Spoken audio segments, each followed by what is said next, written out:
तपाईँलाई कसरी चाहिँ इसाई गीत मात्रै गाउनुपर्छ भन्ने सोच आयो?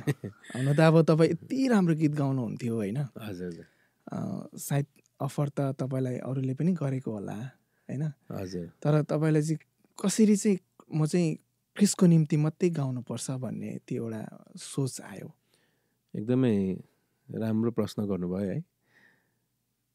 अब पहिला सुरुवाती समयमा मैले गीतहरू सिक्दै गर्दाखेरि चाहिँ म एकदमै सेकुलर गीतहरू गाउँथेँ है। हजुर। अनि सेकुलर गीतहरू पनि म एकदमै हुबाहु गाउने गर्थेँ। एकदमै हुन्छ नि कपी क्याटै गरिदिन्थेँ म होइन। हजुर। कतिपय गीतहरू त मैले कलेजको फङ्सनमा गाउँदाखेरि तैँले लिपसङ गाइस पनि भनेको थियो क्या मलाई। हजुर। मैले उदित नारायणको एउटा गीत गाउँदाखेरि के अरे तैँले चाहिँ मिमिक्री गरी भनेर भने क्या। हजुर। अनि फेरि सेकेन्ड टाइम वान भनेर गाउँदा सेकेन्ड टाइम गाउँदाखेरि चाहिँ मैले अलिकति आफ्नो टाइपले गाइदिएको थिएँ अनि भनेपछि एकदमै कपी गर्न सक्ने क्षमता पनि थियो क्या मलाई। हजुर। म अरूको भोकललाई एकदमै कपी गर्न सक्थेँ। त्यस्तै गाइदिने? त्यस्तै एकदमै कपी नै गरिदिन सक्थेँ। हजुर। त्यसरी अब सेकुलर गीतहरू मैले गाउने गर्थेँ होइन। अनि एक समयमा चाहिँ मैले धेरै सेकुलर गीतहरू प्रोग्रामहरूमा गाइसके पश्चात सबैबाट मैले तारिफहरू पाइरहेको थिएँ। धेरै मानिसहरूले मलाई वाउ वाउ भनिरहेको थिए। उनीहरूले मलाई एकदमै प्रेजहरू गरिरहेको अवस्थामा चाहिँ म आफैलाई एकदमै खोक्रो महसुस गरिरहेको थिएँ क्या मैले। हजुर। यति धेरै खोक्रो महसुस गरेँ अनि म आफैलाई एकदमै अनसेटिस्फाइड भएको जस्तो क्या। के नपुगेको जस्तो, जिन्दगीमा के भइरहेछ भने जस्तो होइन। एकदमै खल्लोपनाहरू भयो। अनि जब मैले प्रभुसँग प्रार्थना गरेँ अनि प्रभु मलाई के भइरहेछ यो? यही टाइममा सबै मान्छेले मलाई वाह वाह भनिरहेछ, तारिफ गरिरहेको छ। तर फेरि म आफैलाई चाहिँ फेरि एकदमै खोक्रो महसुस गरिरहेको छु। असन्तुष्ट अनुभव गरिरहेको छु। के भइरहेछ भनेर जब मैले प्रभुसँग प्रार्थना गर्दाखेरि मेरो भित्र हृदयमा चाहिँ पवित्र आत्मै बोल्नु भएको भन्ने मैले अनुभव गरेँ क्या।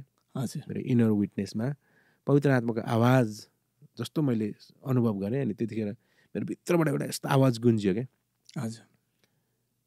त्यतिखेर भित्रबाट के भयो भने चाहिँ सन्तोष तँलाई मैले जुन दान वरदान दिएर तँलाई मैले निर्माण गरेको छु त्यो दान वरदानले चाहिँ तैँले आफ्नो तारिफ होइन तर तैँले आफ्नो दान वरदानद्वारा तेरो गाउने कलाहरूद्वारा चाहिँ मलाई उचालेको म चाहन्छु। मेरो महिमाको निम्ति तैँले गीतहरू गाएको म चाहन्छु। तैँले आफ्नो तारिफ होइन, तैँले आफ्नो प्रशंसाको निम्ति गाउने होइन तर तैँले चाहिँ मेरो प्रशंसाको निम्ति, मेरो महिमाको निम्ति गाउनुपर्छ भनेर जुन प्रकारको त्यो भित्र हृदयमा पवित्र आत्माले बोल्नुभयो।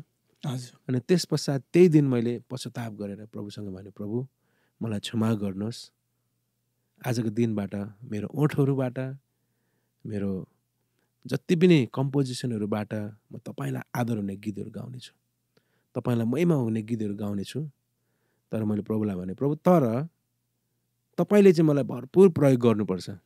तपाईँको निम्ति म गाउन तयार छु तर त्यो समर्पणताको साथमा मलाई तपाईँले चाहिँ फेरि तपाईँको महिमाको निम्ति एकदमै धेरै चलाउनुहोस् प्रभु भनेर मैले प्रार्थना गरेँ प्रभुसँग। नभन्दै प्रभुले उहाँको इच्छा अनुसार चलाउन थाल्नुभयो। त्यतिखेर तपाईँ कति वर्षको हुनुहुन्थ्यो? त्यतिखेर म करिबन 18-19 वर्ष, 18-19 त्यस्तै वर्षको थिएँ। कमिटमेन्ट गर्नुभयो? प्रभुलाई मैले समर्पण गरेँ, जुन चाहिँ आई थिङ्क मलाई लाइफको सबैभन्दा बेस्ट डिसिजन हो जस्तो लाग्छ। त्यही भएर त सन्तोष तिरुवा आज यो स्थानमा छ त होइन? यो त्यतिकै यो सन्तोष नाम त्यतिकै आएको होइन नि त। मलाई यो स्थानमा आउनुमा म एकदमै धेरै नम्र भएर मैले सबै कुराको क्रेडिट प्रभुलाई दिन चाहन्छु। किनकि मैले जुन दिन मैले प्रभुलाई जुन समर्पण गरेँ होइन, हजुर प्रभु तपाईँको महिमाको निम्ति म जिउन चाहन्छु, गाउन चाहन्छु, तपाईँको सेवाको निम्ति म मेरो जीवन समर्पण गर्न चाहन्छु भनेर मैले भन्दै गर्दाखेरि त्यतिखेर मैले आफ्नो बारेमा कहिले पनि सोचेको थिइनँ क्या।